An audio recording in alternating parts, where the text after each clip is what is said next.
Yeah, I just close the stream to make it easier for you. I'll if there's any questions, I'll read them off to you afterwards. Cool, awesome, man.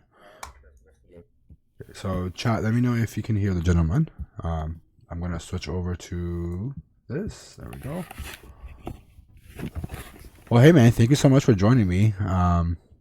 Unfortunately for me, I don't think we've ever met in person, so this is our first time actually meeting each other. Um, I want to say thank you for doing this. I know it's late your time. We'll make it short and we'll make it fun for you. And I think everyone's really as excited as I am to understand how you do your recon process. And we kind of want to just learn who you are and how you got started in hacking. How's that sound? Yeah, that will be fine. Cool. So before we jump into it, tell me a little bit about yourself, man. How did you hear about bug bounties? How did you get started in hacking? Actually, it was for me. It was late because hacking became because of my career. Like I started working on support desk, then system administration, network, voice over IP, and when I joined the financial sector, when I was working on a bank, there was some compliance regulations being forced from the central bank on the financial institutions called PCI DSS compliance. So actually, at this point, I had no interest in security at all. Like I was mainly focusing on network and voice. During that time, it was my task to handle the auditor requests, to answer his questions, to follow up with him, and I felt that there is a gap right here. Like he's talking about stuff that I don't know about. I have never tried. So I tried to close that gap like by taking some sort of trainings, reading videos, reading books, watching some videos online, and I started like with my CH training, which is considered a basic training for hacking. Based on that, like I liked the concept of security because I had a good background in systems and networks and VoIP, and this is was the missing piece in my career. Mm-hmm. And from that point, like I started, let's say, with security, not hacking, until I got to know about bug bounty actually from Facebook. Like Oh, it wasn't from HackerOne or background. wow. So you started Wow, with the so you started with the Facebook bug bounty program. Facebook website from? It was actually by luck, because I was like checking some websites for Facebook. But I wasn't actually looking for security bugs. So one of those websites like returned in the response like a lot of customer emails. I thought this is wrong, that I shouldn't see it. I maybe spent maybe 1 hour just trying to find something where I can contact Facebook about this thing, until I found this white hat page on Facebook. I reported the bug, and I thought it just like, for your information, I found this thing. Your Mm-hmm. customers' emails are there, and suddenly they paid me $1,500. That was my first bug bounty. Wow. And the funny thing, they pay you this through Bugcrowd. So I actually didn't know about Bugcrowd until Facebook paid me the payment, and it gets processed through Bugcrowd. And later on, I joined Bugcrowd, and from there, like I started to see what is bug bounty, what's happening, how people are getting paid for finding security vulnerabilities in companies. Mm-hmm. And I really like, I closed the crowd. I then turned on to HackerOne, and I started actually my hunting on HackerOne. Wow, that's very cool. Um, before I get started, I can hear myself in the background. Do you have any headphones? I I can bring yes my headset. If you can, because I can hear myself echo, so people hear me twice. Yeah, yeah, hold on. Thank you. No worries, man. All right, we're gonna fix this chat. Let me know if the audio got better. I turned them down a little bit, but again, like this is a beauty of doing things live. So we'll fix it.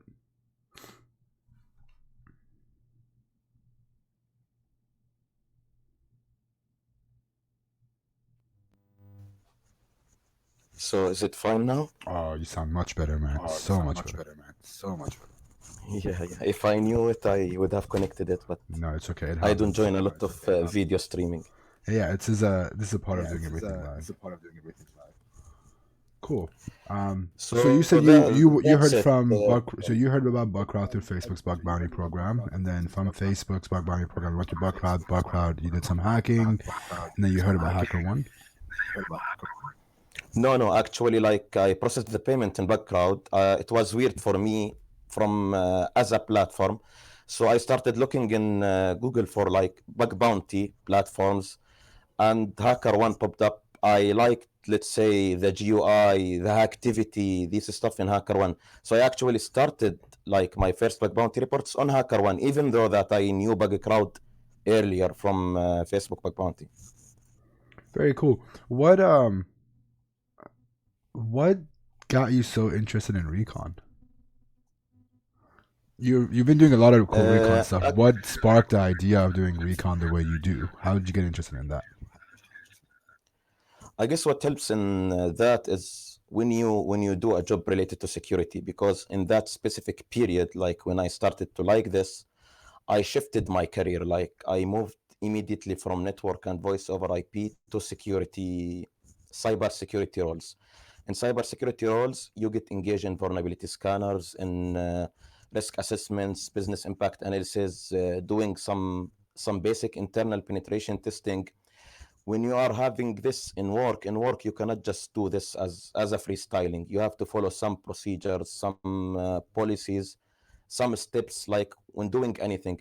So I learned in my work, like you have to gather whatever you can from as an information in order to do anything. It's not about only security. Even if you are doing a change request in a very tight environment like a bank, if you are just connecting a new cable, you have to do like the planning, the disaster recovery planning. How are you going to do that? If it failed, how you will recover that? So it's basically gathering whatever you can, like information to do the job the right way. And that what appeared in bug bounty, because when you get into bug bounty, like, and you don't know about it, you have a background but you don't know about bug bounty itself, it's really difficult for you to just start like this. Luckily there was some blogs available here and there, and they were like different approaches, but most of them said like, okay, you have to gather whatever information you can gather about the target, and then you can move on by testing and trying to finding bugs. And still till today, like I do believe like the first steps, the recon steps, are the most important ones for you to find easy bugs and then more complex bugs. So let's talk about the Recon part. What does Recon mean to you? Like when you do your Recon, what is that like? What things do you look for? What things do you focus on the most? Actually, the main focus for me is first step is to find whatever I can from subdomain perspective, and it doesn't mean that all these subdomains has to be active subdomains, like even the passive ones. Now, that's not the initial step. Later on, like I will say why I'm gathering also the ones that are not resolving. So my first step is to gathering all the subdomains that I can about this, let's say, target. Later on, and which I consider the most important one is gathering the endpoints and doing a proper directory brute forcing and directory search on these targets, because mainly this is your entry point for this target and for this organization. Actually, it's in my latest steps, like when I go to the application itself and testing the functionalities, and uh, like maybe I can say 60% or 70% of my bounties and my findings was in that initial steps, finding an endpoint that no one else found, finding a subdomain that no one else touched. Also, the ASN part was important. If I'm dealing with a very, very big organization like Yahoo, if I'm going to just run these scanners and trying to gather subdomains, it will never end. So in such big organizations, like I was going after ASNs, scanning for all ports. I have never like done a scanning for like the top 1,000 or top 100 ports. I always scan all ports. And also, this is something not everybody is doing. I was finding like some web applications running on a very, very weird ports. Like it's not known. Some companies follow that approach to secure their services. Like for HTTPS, some companies or they use, let's say, 4443 as an example. For SSH to secure, they don't use 22, they use like 2222. So I was finding some specific services on a very weird ports. And later on, like when I started to do the GitHub thing, that was like the golden part in my Recon process, and it was let's say my specialty, like using GitHub the right way to do the Recon. And what got you so interested in doing Recon GitHub? What sparked the idea of going after those? I remember like when we started, Peter was doing these video interviews, and he's someone to thank. Like most of us thank him because he was the one who also encouraged us to do that. I remember he had a video with Justin Kennedy, and he was asking Justin about his success in Bug Crowd and how he's doing that, and he just like maybe in a second he said like, I also look in GitHub for leaks, and those are easy P1s for me in Bug Crowd. That wasn't in my methodology like to work on GitHub at that time, but like when Justin said it, like I said, okay, let me see, and what does he mean when he says like he's finding easy P1s on GitHub? And when I started doing that, like it actually was a gold mine. At the first steps, when I started doing GitHub, it was just looking for these sensitive stuff, passwords, keys, private keys, searching in the repos like in a shallow way. Later on, like I found that GitHub was a gold mine for me to find also endpoints, to find subdomains, and I started to do some comparisons, like doing a subdomain scanning using multiple tools. Sublister, NuckPy was popular at that time, and later on there is Subfinder AMAS, and I started to do some comparisons, and I noticed like I'm finding some subdomains on GitHub that none of those tools have been able to get.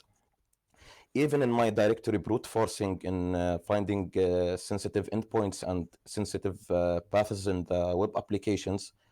Also, most of us like been using the sick lists, using the raft, using, if it's for a specific application, using that specific word list. But actually those like are getting used by everybody. I started to notice that there is some endpoints in GitHub for like been uploaded by the developers or those third-party companies that do this website for the companies. Some endpoints are not available in these word lists. So I ended up like now by creating a specific word list for each target. Like I'm not following this, I'm not using the same word list on all my targets. I'm I'm doing a word list for each specific target, and it works for me well, like so far. So you're creating different word lists depending on the target and what the backend is, I assume. Yes, like the first step, because these word lists are having a huge number of files and endpoints. So running like a 6,000 line word list on a group of targets, it's gonna take time. And me personally, like I spend most of my time in work. Like I'm working from 8 to 6, so bug bounty is something I'm doing maybe one day a week, like for 4 or 5 hours. It's not something that I'm doing regularly. So I tried like when I had time to try to use my time the proper way. If I'm going to scan with this word list or doing everything like this, I will not be able to find anything. So since I have a short time in my week to do bug bounty, I started to do that. How I did it, like I created a small word list, I gathered, let's say, 2 or 3 files from each technology. Okay. Let's say Ruby on Rails. I took, let's say, 4 or 5 paths for the roots of Ruby. Same for WebLogic, same for SAP. So it's almost like 400 or 500 maybe, or less than that. This is to cover like all technologies available. And like when I'm testing that, like I'm sure that if this file appears or if it's there, I'm choosing the files that I know it will be there, or it's not something sensitive. It just to identify the application running in the backend. Right. Later on, I start for each target, and I created like a small script to gather endpoints from GitHub for that specific company, even if it's for unreachable hosts. Let's say if you are talking about yahoo.com, I was going to GitHub and looking for like corb.gq1.yahoo.com language batch. So I will find some host. I know those hosts are not reachable. They are in the internal network. And I was gathering those specific paths after that because I noticed companies like they are not using the same names or the same paths for their, let's say, admin panels, for their development administration panels. As an example, Yahoo, I found multiple paths. It will be like the main domain. After that, let's say Yahoo, ops, user interface, and then login.gsp. As an example, you're talking about four paths. I noticed in their internal environment, as an example, the first path after the domain name is the subdomain name itself. Right. Let's say nahamsec.corb.yahoo.com/nahamsec. Yeah. So I realized like when I'm doing this, if I'm using the default word lists available here and there, it won't be helpful for me. So in order like to make it easier for people who's hearing us, a small word list, 300 lines, 200 lines for the general technologies. Then I start opening like subdomains for this company. When you are opening these subdomains in Burp, like you get the normal paths available. I take those paths. I check the robots file. Whenever something disallowed in the robots, I take that as a starting point for me. So I add those in the directory, in the list I'm using. Yeah. Like, why should I waste my time and then go to the next step? No, this is my starting point. Those disallowed, and then go to GitHub. Actually, there is a guy called Gwendal. Like maybe I can share with the guys later on. He actually created this thing that I've been using since a long time. It was difficult for me because I'm not a coder. He created some good Python scripts where you can run this Python script on a specific domain, and it will gather all endpoints available in GitHub. Similar, it will gather all subdomains on GitHub. So that's like, it's not only about the password or keys or secrets. Like I got, yes, a lot of good bounties out of that, but GitHub like was a main component for me in gathering the endpoints and to be unique in my word lists. Like that's why you ask a lot of people, everybody is telling you, no, you have your own word list, you keep updating it. But even updating my word list, like when a specific target I'm working on Yahoo as an example, those will not work, let's say, on PayPal. Those will not work on Tesla or Indeed. Right. So you have to have your own word list, depending on the company, how they put the names for their subdomains, and you can see that there is a difference between all of them. There is some related technologies, like when you say WordPress, it's the same stuff, regardless if it's Yahoo or Indeed or whatever. But there are some other paths related to the company itself. As I gave an example in Yahoo, I have found like a very, very weird paths, like when you have to go like 5 folders to the admin panel. So you talked about. So I just pulled up the Gwendal's tool. I'm gonna post it in the chat if no one's seen it. Oh, someone did link it.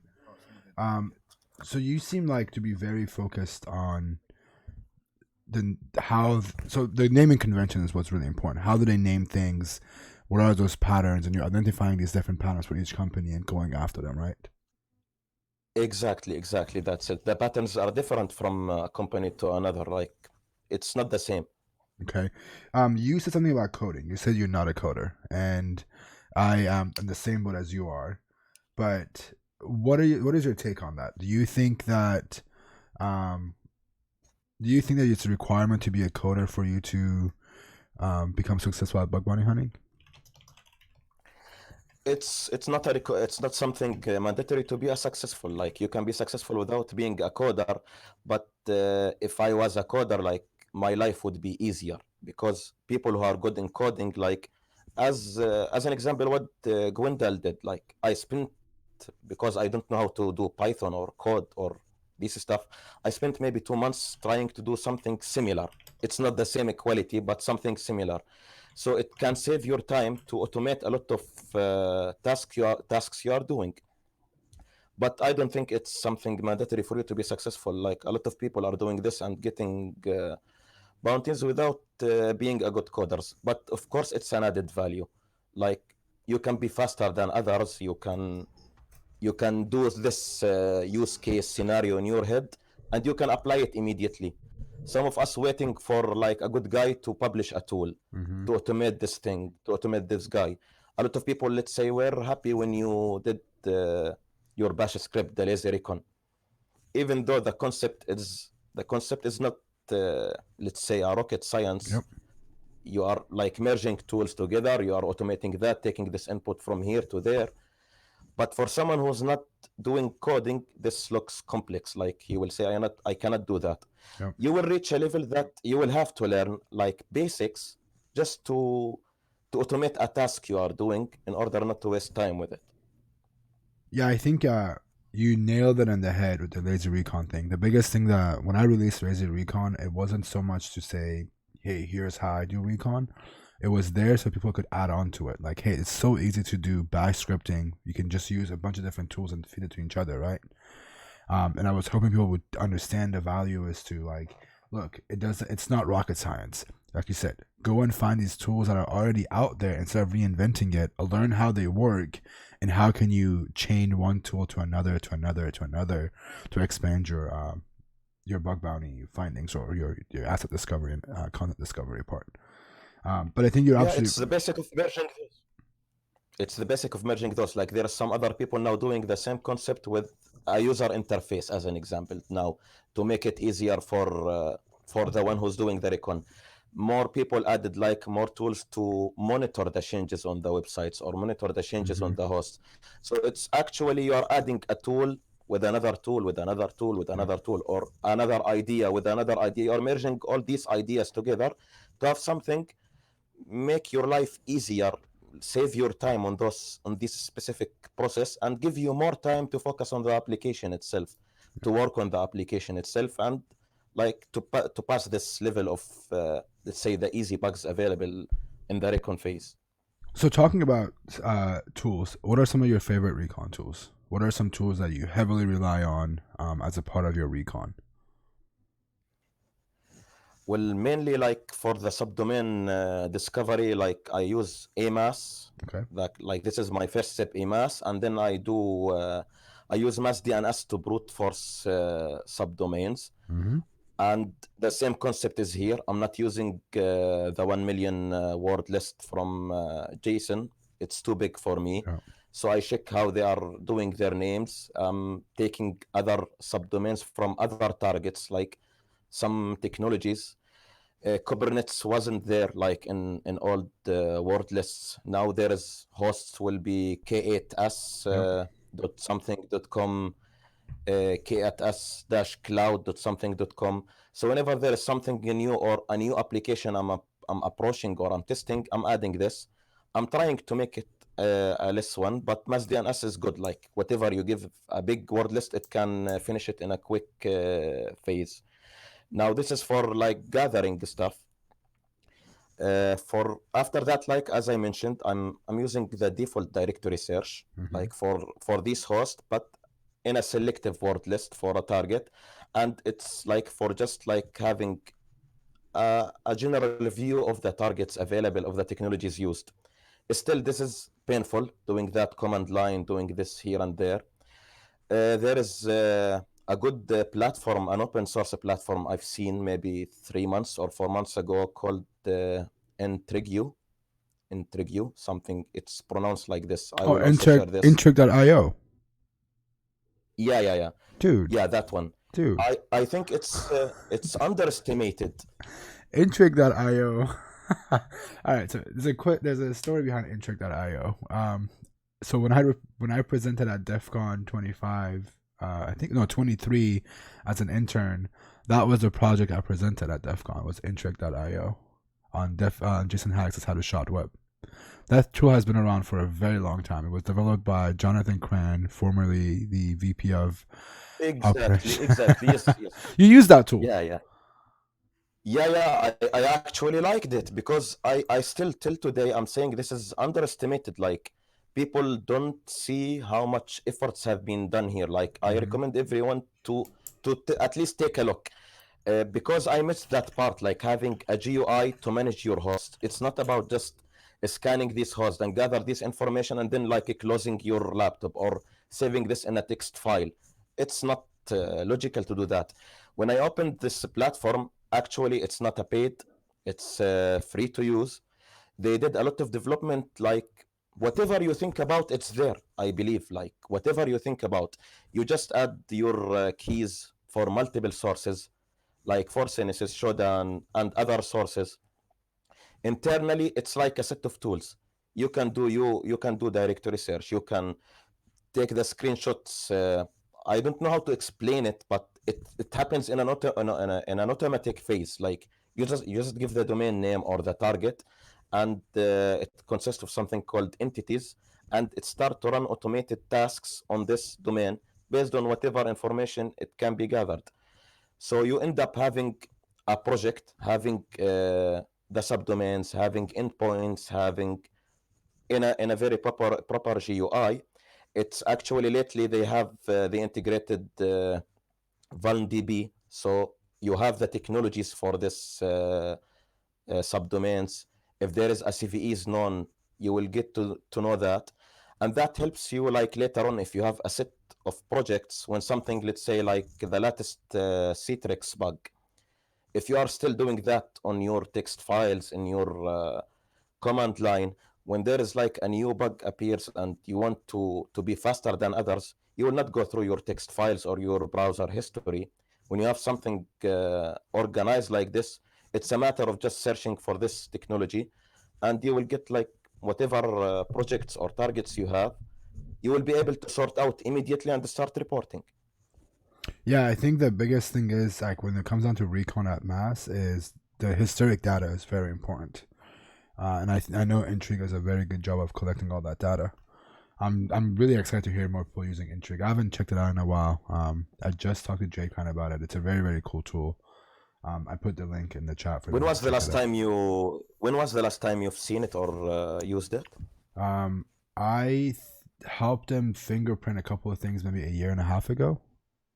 Year and a half ago A was lot of yeah, changes happened. yeah. A I lot of changes happened. yeah, Jay Cran reached out to me for just spitting ideas, and we were just looking at how we can fingerprint different things.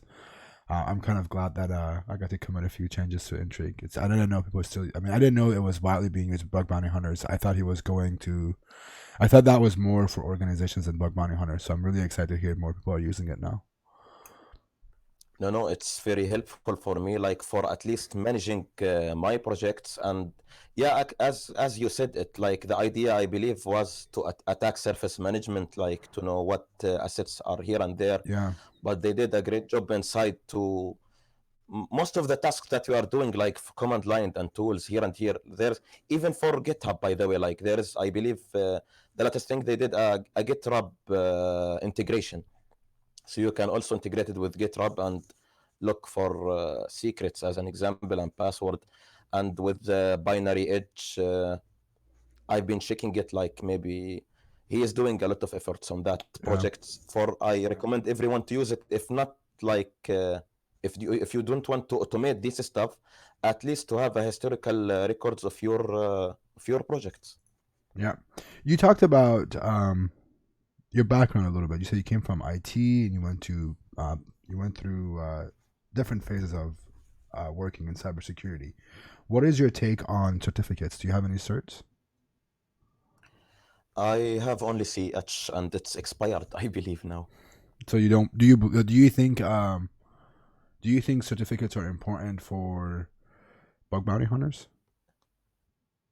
Not at all. Like it has nothing to do with bug bounty. Like whatever you need from resources are available online, Yeah. and it's like just something entry for you. Like if you are new to this field as a security, it can help you to just understand the basics.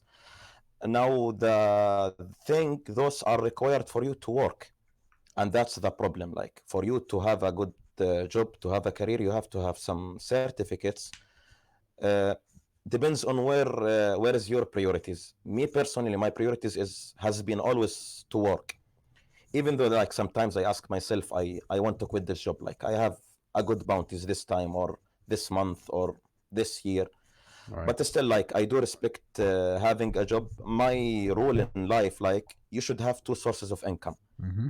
If I can Absolutely. have another source of income other than the bug bounty, if I have my own business or something, I will just leave my job. Right. However, the good thing about bug bounty, it gives you freedom. Like let's say if you are working in an environment you are not happy with your manager or your colleagues, or like there's some pressures on you, when you are having the bug bounty as a backup plan for you, still you have the freedom. Okay, I'm not happy to work here, I will just leave, I will just resign now. Right. Others, they don't have that option. They will have to be a lot of times you can see employees are angry, or they are coming to job like they are not happy to do their task. I'm here just because I need the salary, I need this. Right. And especially here in Middle East, it's not like other countries. Like here, if I can tell you, if you are a fresh graduate computer engineer, your first job you will get almost $500 a month. Wow. If you are a fresh graduate engineer, $500 a month, and you will work from 8 a.m. till 6 p.m. Wow. Others, you will work for 5 p.m.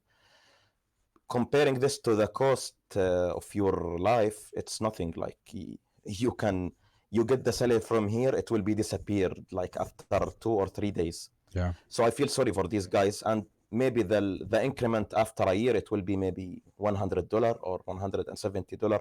So you have to work a lot, and you have to do some certificates and some trainings. Maybe you'll start to get a good salaries after 4 or 5 years of experience. But on the other side, working for a companies, especially in the cybersecurity field, it actually give you more experience. Like for me personally, even in GitHub and in Recon and handling some of the targets I had, when you are in a company and you're working cybersecurity, you get to know to work on firewalls, PAM solutions, SIM solutions, Right. EDRs. Even you get to use paid platforms, let's say Nexpos, Nessus. There's some good threat intelligence platforms. There is one US based, it's called Recorded Future. They have they have a service called the brand protection. Mm-hmm. They have connections on the dark web forums, sources like others, like in GitHub, GitLab. Regardless if there is a leak here or there in a forum or on a site, you get to know that. So actually, you get the privilege to use a very good products, a new products, and it happens when you see this product in a bug bounty program. Like you will find it. Maybe I remember finding a FireEye EX solution in Yahoo. I remember I shared with you one day uh, some range in Yahoo. Like I told you Right. this range, I found something on that. It was a FireEye appliances. It's used for forensics, but I worked on those like before. I've seen those, so I knew how people may make mistakes Right. in these products. The F5, as an example, the F5 ASM, it was very very helpful for me in the web application pen testing. I used to monitor the WAF on the attacks happening on the bank, seeing how people are attacking us, what payloads they are throwing. Sometimes it's just a spray and pray. Like some people, they are throwing these payloads, they don't know what are technologies you are running. But there is some good ones, like okay, he knows that I'm using WebLogic and he's using something I didn't see before. And also this is helpful for you. There is a lot of CVEs. Mm-hmm. not a lot of exploits Yeah. available publicly. And when you have something like that, there are some people doing in their teaming process, they make honeypots. He will install in the honeypot Ruby and Rails or WebLogic or regardless any technology, and he will start monitoring what attacks are happening there. There is a possibility you will find uh, a working exploit for a CVE that is not public, but someone is trying to attack you with that. So this is also an added value for you. Wow. Are you actively doing that kind of stuff? Are you setting up honeypots to see what kind of exploits you find? Yes, like there is multiple tasks I'm doing. Like I'm responsible for a SOC team. Okay. For we are giving managed security services in the country. Wow, very cool. So that's something like takes your time, and you have to. It gives you the privilege also to work on multiple products. Like when you're doing a POC for a specific service you are giving, you get to try multiple products, multiple vendors. You have to set plans for your teams. You have a team behind the sim. They need to understand when someone's doing an attack, how to respond, what this attack means, what's the approach of the attacker. The red team activities to test your team if they are able to detect this stuff. The internal pen test process itself, or pen testing for customers. All that's why I always like, as I said, like I give priority for my job over bug bounty because it helped me also to become a good bug bounty hunter. Like I mean, I'm doing this maybe 1 day a week, 4 or 5 hours. I'm getting a good bounties. I'm finding critical bugs. Maybe I would be in a different place if I'm doing that full time. I would be in a different place for sure. But let's say I'm satisfied with what I'm doing in my short time. It's because of the experience. When you are doing a pen test for a customer, as an example, in the mentality of working to people, when I do pen test, let's say for NahamSec company, I have to find bugs. Right. Let's say I find something called Java deserialization bug. I have to read about it, how to exploit it. I have to prove, because at the end of the day, I have a limited time. I have to give you a report to prove that I'm doing the job the right way. However, in bug bounty, maybe you will find something. Okay, I will close my laptop. I will try tomorrow, after tomorrow. But when you do it for a customer, you have to prove something. You have Right. to give deliveries. And in that stage, you have to learn. You have to understand kind of attacks, how to exploit this and exploit and that. And it happens a lot. You go to in your weekend to a target and you find actually the same bug, and it happened a lot. Yeah, I think what you're trying to say is that like the skills are transferable between doing pen tests and that sort of stuff for your work, and then applying whatever you learn from them to a bug bounty program. Yeah. You said you hack for 3 to 4 hours a week. What is the motivation for hacking for you? Is it purely to make extra cash? Is it to learn more? Is it just for fun? No, it's actually from financial perspectives. Like it's you are having another source of income. Okay. And as I said, it's a freedom for you. Like even though I get a good salary, like whenever I work, but you have another source of income. And maybe this is something like a lot of people say, you get to know people. Yeah. Like I have never imagined that I will, let's say, meet Yasin. I met Yasin in Jordan when he came last year for B-sides. Oh. I have friends from multiple countries, Europe, Asia, Africa. I get to know a lot of people. They want to see me, I want to see them.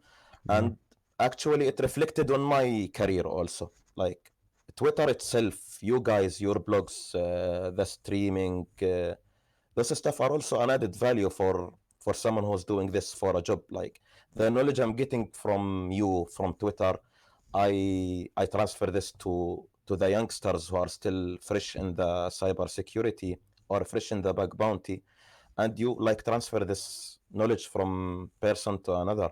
Wow. So yes, the money is the main factor, but it's also giving you more experience in your job.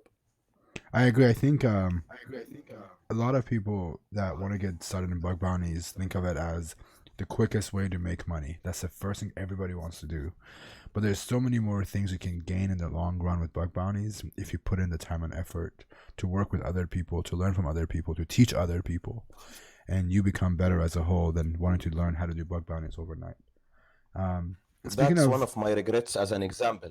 Mhm. Like, I'm sorry, but I wanted to say something about this. Yeah, Like, one of my regrets is doing the GitHub Recon video, by yeah, the way, for Background University. It's a regret for me, actually. Even though, like, I wanted to help people to make money, and, like, I've tried to explain whatever I can, whatever Mhm. I do in GitHub in a dedicated video, but people, like, choose to take the easy way. So actually, they started to do only GitHub, and the money is evil. If you do this and you get lucky with one program and you get $5,000 or $6,000, when you go to this person and tell him, okay, go learn IDOR, go learn whatever bug is there. Right. Why I will spend my time on Burp and spending 3 hours, 4 hours trying to exploit a bug, while I can spend these hours on GitHub and finding 3 or 4 and get paid for it. And even though, like, multiple people send me messages, you shouldn't have done this video, you are exposing information, you should keep that for yourself. It's the opposite. Like, I wanted to share with people Yeah. that even what I'm doing in GitHub is not also a rocket science. It's just how to search for a proper keywords, proper technologies based on the company and based on what they are using. But still, people are choosing the easy way. However, there is another stuff that they have to do before starting to think about the money. Money will come at the end of the day, but you have to spend some time on making a proper strategy for you and having a weaknesses and strength and focus on your strength. Yeah, I think finding out what you're really good at is a big part of bug bounties, and I think a lot of bug bounty hunters don't do that. You have to understand what are you good at when it comes down to hacking, and become very good at that one thing, and while you learn the other small parts. Um, you talked about teaching others and collaboration. Do you hack with anybody? Do you collaborate with any hackers? Yes, I mainly, like, this year I collabed a lot with he's a very intelligent guy, Damien. He's from Germany. Oh wow, okay. We co- yeah, we collabed a lot, like, on PayPal and on different programs. Like, we shared, like, this endpoint, this path, this technology. We worked together, and yes, we had a good job with that. Back then, when I used to hack on Yahoo, I remember, like, NGA Long, one of the millionaires. Mm-hmm. I hacked with him, like, on one target in Yahoo. When I realized that this guy will become something later on. Like, he was very smart guy. He's very smart. So we worked on, yeah. I found an endpoint on Yahoo. Actually, it was very old. So I told him I found this thing. I'm trying to do my thing, and let me know, like, what you see. I ended up finding an XSS, and he found another XSS on the same host on a different Wow. path. He reported his XSS. I reported my XSS. We got both bounties. Funny thing, we both missed the RSE on the host. There was actually an RSE. Wow. It was this. If you remember it, Ben, it's this portal that have a speed test. Speed test, like, it's something for speed test, something Yeah, like so you this, can see how hosted on fast a you're in it. Yahoo. Okay. Yeah.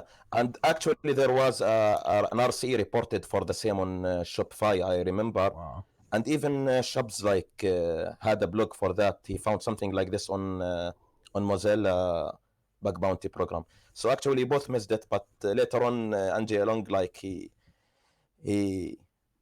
he became like a rocket on Yahoo and Uber and became one of the millionaires. Yeah, He's a very nice and Ron smart guy. Chen is very, very smart. He has been doing some really cool work, and I'm happy to hear he's collaborating with other people. That's very cool. Well, why do you think it's important for hackers to collaborate with others? Why is it important to work with each other? It's for knowledge transfer, actually. Mainly, it's a knowledge transfer because everyone has his own side of how to approach this target or this endpoint or this path and experience. Like, maybe you are better than me in Java applications. I'm better than you in PHP applications. So when you share this knowledge here and there and you start to brainstorm ideas, you and the guy who's working with you, it become easier for you to find bugs, and that that was proved like with you guys in your events. I remember the last time when you had a lot of collabs, maybe a lot of bugs has been found and more critical bugs has been found. I might reach an endpoint like or something, I find a low severity bug. I don't know how to make this more critical. Someone else might have another idea and help me with that, and okay, it's now a critical bug. So it's a knowledge transfer, and also there's a different set of experiences between people. This is how you learn also. Yeah, I think it's really important to at least learn how other people approach the same things as you do. Sorry about that. Yeah, exactly. Yeah, I think it's different. important to see other people's perspective. You know, the same target, the same application, you approach it different than I do. You look for different things than I do. And I think putting those together is really helpful. I have another question for you, completely unrelated to this. We talked about new hackers. What do you have as an advice for any hacker who is trying to get started in bug bounties? What do you recommend they do? If someone were to ask you, how do I get started? Actually, like the first step to start in bug bounty is not related to the security itself. You should at least have some basics of networks. Networks are very important, and it's an added value for anyone who's starting in security and bug bounty itself. Just to understand the basic of networks, how basic network ports, the services on these ports. Later on, like try to mess with the web applications, installing these web applications at your end, like install Apache. See when you're installing Apache, what are the paths, how it's getting installed. Same goes for any other project if you can do it. Let's say for WebLogic, for SAP, if there is something free, open source, install it. Try to find how it works, how it's getting installed, what are the default set of credentials being used, the paths that containing, let's say, a config files that shouldn't be there. With that mindset, okay, now you understand how web applications works. As I mentioned, you don't have to be a coder, but you know how this application works. You know what's there in the front end, what's there in the back end. Later on, I believe like you guys are doing a great job and there's a lot of resources to start. Me personally, I think now it's somehow difficult for a new hacker to start with the web penetration testing or web bug bounty in general. In my time, maybe 2 years back, 3 years back, it was easy for me to know where to look. Like it was HackerOne activity, blogs from France, your blogs. There's a guy who hacks a lot on Facebook, Joseph Frankovich, Oh I yeah, believe.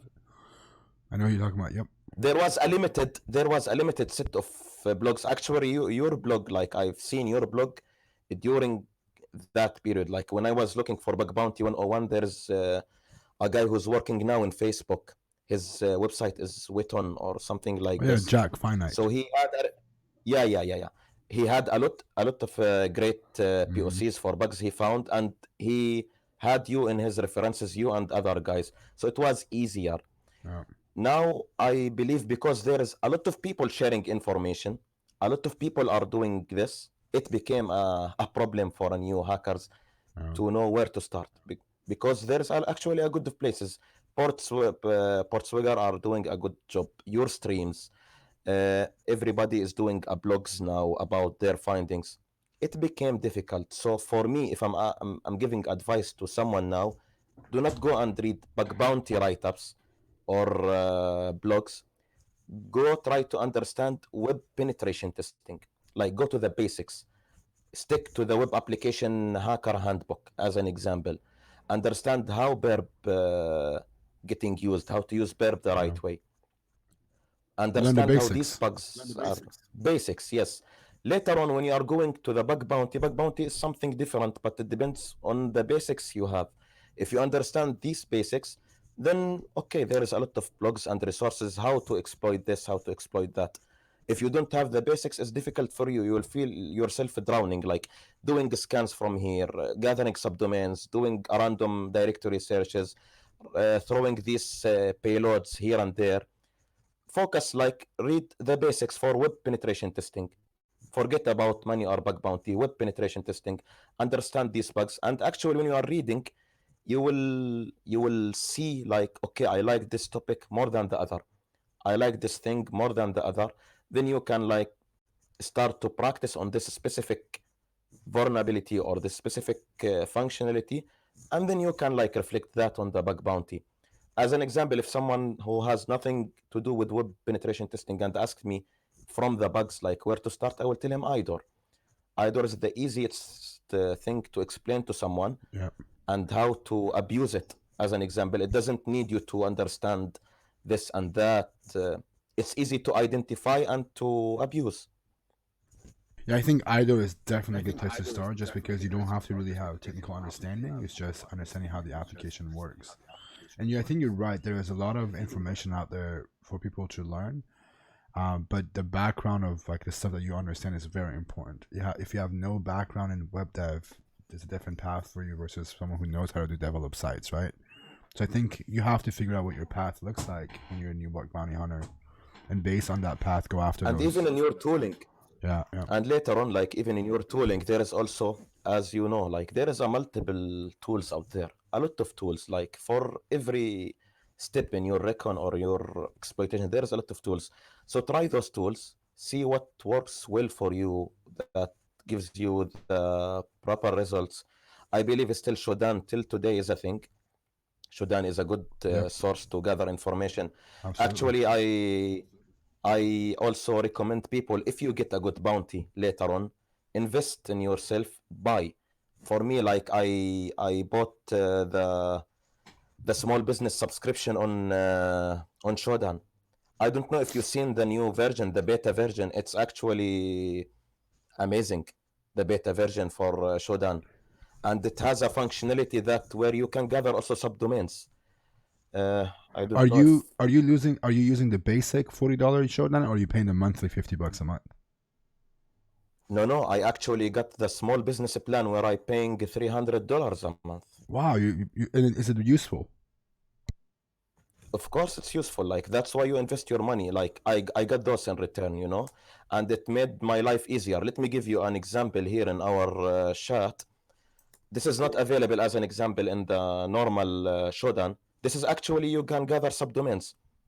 As an example, here in the new beta version, they had this new you can get vulnerabilities, like sort based on vulnerabilities, and if you are using the old one, you have noticed like you are missing sometimes some ports, some technologies.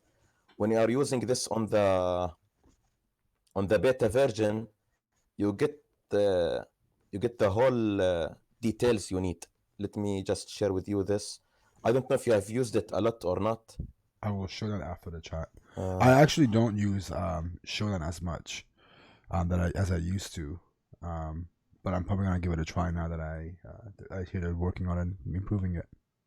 Yeah. The beta one became much easier for you to identify ports, products, technologies, and even vulnerabilities. Now the plan I have, it give you the possibility also to monitor all like 65,000 IPs. You can monitor those, the changes on those. And it helped me also a little bit in my subdomain discovery. Like it was always a problem when you are using those tools. Shodan and Synesys are still something missing. You have to go manually and check that. Now they have this thing where you can easily, if you can use the API, and actually you can use it well with the subscription, you can get a lot of information from Shodan, helpful. And to speak about it, actually, my latest criticals on PayPal, it was because of a subdomains I found here in Shodan, actually. Wow, very cool. It's very cool to hear. Invest in yourself. If you're watching this on YouTube, take his advice, and invest in yourself and buy some tools that you think can get value out of it. Let's go into our quick Q&A. So I appreciate all the answers so far. I want to have some fun with this. I'm going to ask you some easy questions about the first bounties you've gotten and that sort of stuff. So the first part is I ask you some questions, just it'll be easy to answer. The second part, I'm going to give you a single word and you tell me the first thing that comes into your mind, okay? It's just it's a fun game that I want to play with Sure, sure. My guess. So let's start with what was your one? What is if you had to hack on one program for the rest of your life, what program would it be? Definitely PayPal. Wow, awesome. What was your first bug bounty program you ever hacked on? Facebook. What was the first bounty you received? 1,500 from Facebook also. Do you remember what you bought with that bounty? Yeah, I remember I brought an iPhone at that time, the latest iPhone. What is the Yeah. best purchase you have done with your bug bounties? I cannot say purchase, but trips. Like I went for maybe 2 weeks to Thailand to Wow. Phuket, and I stayed like in a very, very good hotel, and I stayed for 2 weeks. Like I was having this freedom, let's say. I don't care about money. I have money, like I can spend it here and enjoy. Wow, that's very cool. What is your favorite program? PayPal. What is your favorite bug type? Authentication bypass, and let's say it's common authentication bypass and information disclosures. Like this is my strength here. Okay. What are some hackers you collaborate with? Who are they? Do you have anybody in particular you want to give a shout out to? Damian, like I collaborated with him a lot this year, and Miguel from Spain. In my initial steps, like I have to also give thanks to Brute Logic. Brute Logic, he's a nice guy. Like I learned accesses from that guy. Wow, very cool. Is there any hackers you want to collaborate with? Yes, a lot, but I cannot give names. You are one of those, and Yasin. Like I discussed that with Yasin. Okay. Maybe I can help Yasin Beat me. to be in the leaderboard and beat you.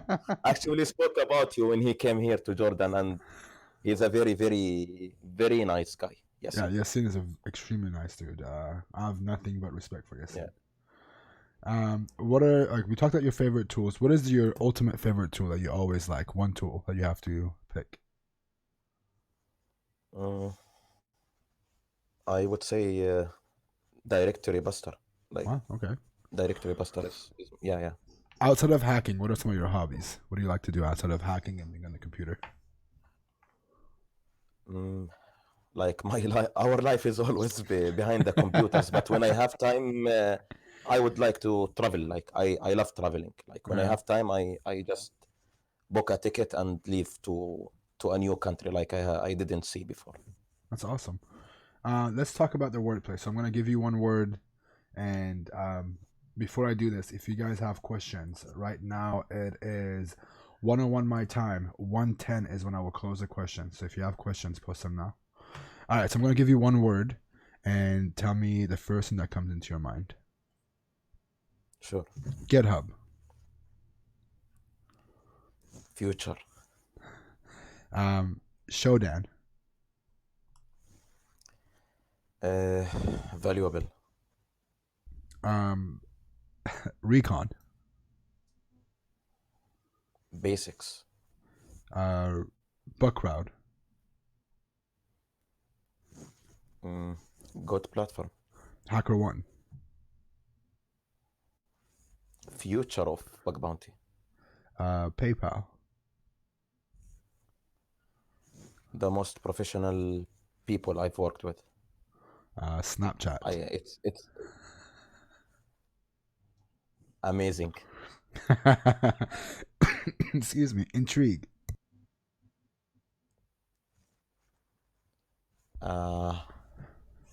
Interesting. And last but not least, Recon.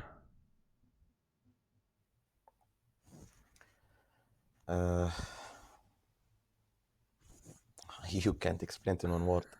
It's the basics. It's the basics. I appreciate that, man. That was really cool. Recon is my life, actually. It's great to hear, to see the reactions of everyone.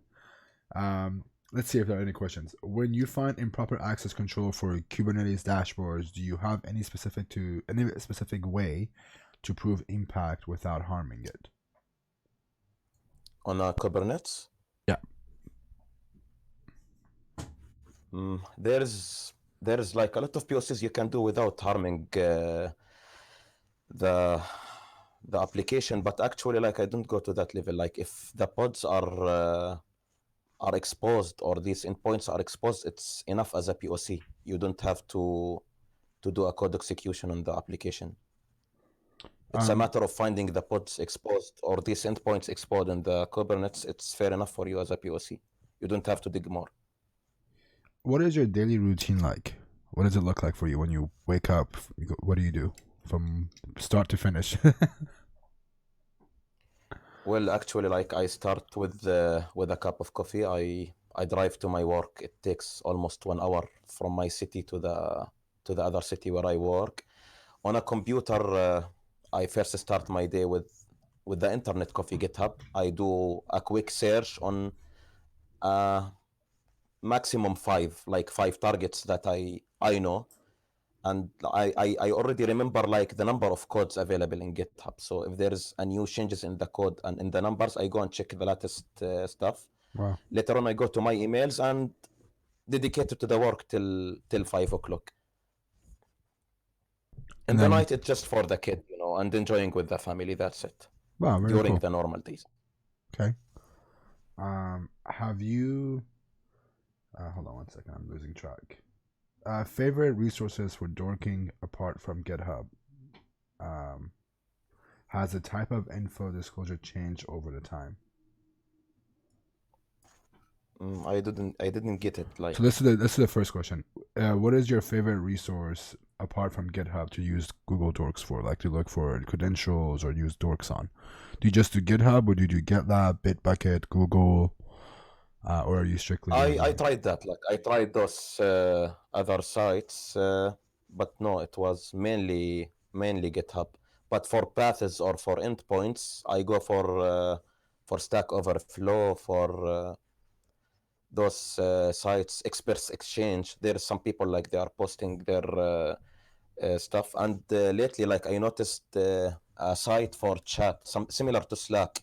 It's called Gittler, if I'm pronouncing this right. Okay. Gitter.im, something like this. It's for chatting. So there is some companies, they are chatting internal chats like in this site, and they leave some stuff there also. Has the type of information disclosures changed over time for you? Like the kind of information disclosures you look for on a website? I tend always to find PII information. This is what, like, the most critical thing, and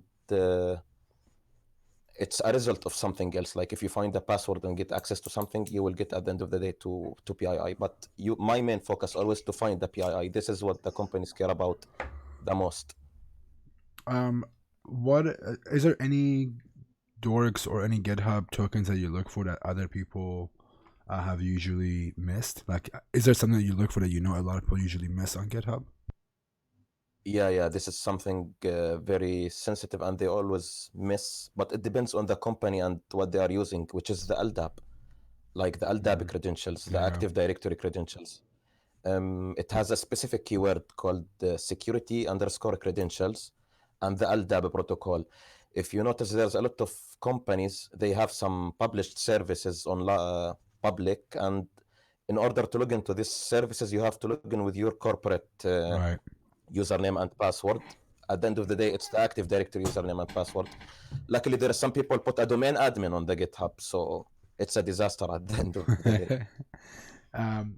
What's the added value between the freelancer and small business account on Shodan? Have you done both accounts? Yeah. The basic one, I've been using it a lot.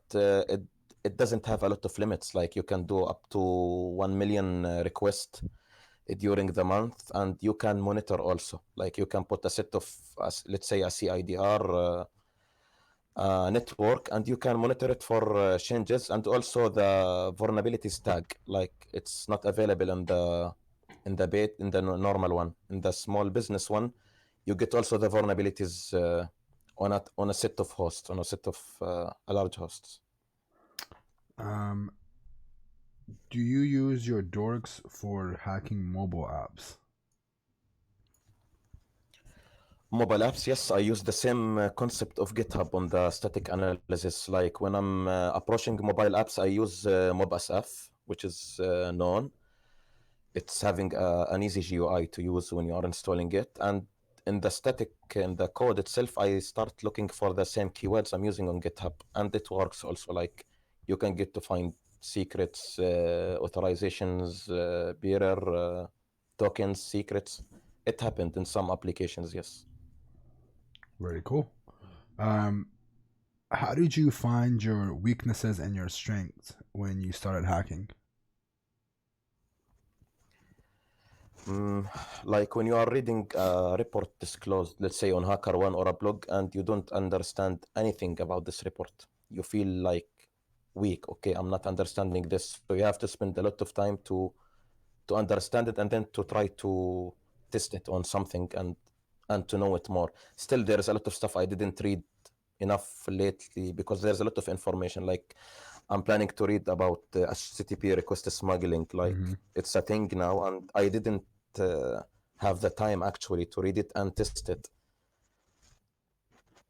A lot of things evolving lately. Like Yeah, there's a new lot of bugs coming out. It's hard to have a full-time job, hack, and also learn and balance family and life. yes. I definitely understand that. Has there ever been a time where you found a set of credentials that you had logged into a company and the company got upset that you used those credentials? They were not mad at me, and it's very sensitive. They were mad at the employee itself actually.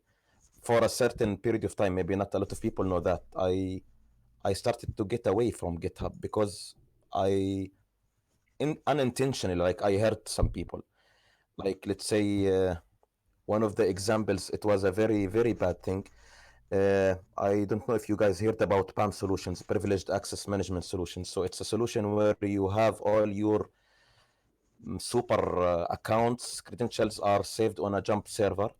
So the administrator will not know the password. In order to access, let's say, another server through remote desktop or SSH, he will go through this jump server. Only this server has the credentials, and he will log you in automatically without putting anything. Or you can request a credentials for a small time of like 30 minutes, 1 hour. When you finish the job, it's get rotated. So someone who posted the username and password for the PAM solution that was already public. So you got the user and password, you log in, and you have access to all super accounts in the organization. When I reported it, they thanked me, they gave me the P1 bounty. Later on, like I've seen the guy itself who I was monitoring on GitHub, suddenly his office changed. I don't know in America how it's like sending someone from the south to the north. Oh wow! Changing his place to another location, and actually it happened with the Snapchat, by the way. Like my bug in Snapchat, the GitHub token. Next day, maybe I was talking with the Zicino, and I noticed like he changed the location for his job. Like it can impact some employees. So Yeah. yes, it's good, but I started to feel bad like for those guys who are making these mistakes. And I always explain to the program when I report such stuff, like it's not the employee mistake. He doesn't know. Like they should do some awareness like for the employees about such things. You mentioned you only hack a couple hours, a week for bug bounties. Is it mostly automated, or do you have some stuff that you do manually? No, I'm selective in my targets. Like back then when I have time, like I was doing everything. Now I'm selective. I'm choosing the targets that have that redirect to SSO, let's say to 302, or the ones that has basic authentications, like or the forbidden ones, like whatever people are go away from. I'm focusing on this stuff, and luckily, like when I did that on PayPal, you can say from mid of November to the first 5 days of January, I made maybe 90K, Wow. 90K $1,000 from in a matter of a month. Like 3 bugs. It's actually not a rocket science bugs. Like it was easy bugs. 2 of them was a host that gets you redirected to the SSO of PayPal, Mm-hmm. their own SSO. I did directory search and didn't follow the redirects, so I found an Yeah. endpoint that accessible without going to the SSO. It was a login page for the product itself. Using the default credentials, I was able to log in because they didn't expect someone will find this one. And the other one, it was a basic authentication on a web integration server. Actually, there is a basic authentication, but when you actually search for endpoints, there are some endpoints reachable. The pop-up will come out for the basic authentication. If you press cancel, it will go on like there is nothing, like there is Right. no basic authentication. It's useless there. Like you just cancel it and you continue exploring the application inside. Oh, very cool. So I'm selective on these, and I was very successful with that thing. Even the ones that have third-party integrations like Okta and I don't know other providers, still they are missing because it's a configurations, like it's a misconfigurations. It's not about the product itself. Like when they are protecting the product, they are not redirecting everything to the SSO. They miss some endpoints Right. here and there, and it's like useless having the SSO in that area. So how do you verify these leaked credentials? Do you try them out even if they're a year or two old? Like if you find a set of credentials that's a year old, how do you verify it? If it's 2 years old, like I try to test it. If there's a host I can reach. If it's not reachable, no, I will not report it. Like something 2 years old, I will not report it. Actually, there is some hosts or some leaks for a reachable hosts. I will try it. If it didn't work, I will just I will not report it. If it's internal and new, I will try to explain the program like, okay, I cannot reach this host, but if I get an SSRF on your public applications, I can use that. So I try to Right. explain the impact if I cannot reach the host. But no, I don't go back. Like my searches are maximum up to 3 months or 4 months old, not more than that. Um, what do you think the future of bug bounties are going to be in the next 3-4 years? Actually, it's turning now to be a replacement for penetration testing. I cannot say it will replace penetration testing. Still, there is some differences here and here, Right. but you can now see companies approaching the bug bounty more than pen testing because they know when they are paying, they get more value and more bugs. Other than when they are bringing a consultant, they will say, okay, he will do his job. He might not report everything. So there's there is a way moving people, like moving from penetration testing to bug bounty. It's Uh, fading away, the penetration testing, actually, lately. yeah, I think bug bounties are taking parts in just the whole entire web security aspect, whether it's pen testing or just finding vulnerabilities. I think there is a huge shift to bug bounties or doing the bug bounty approach than regular pen tests.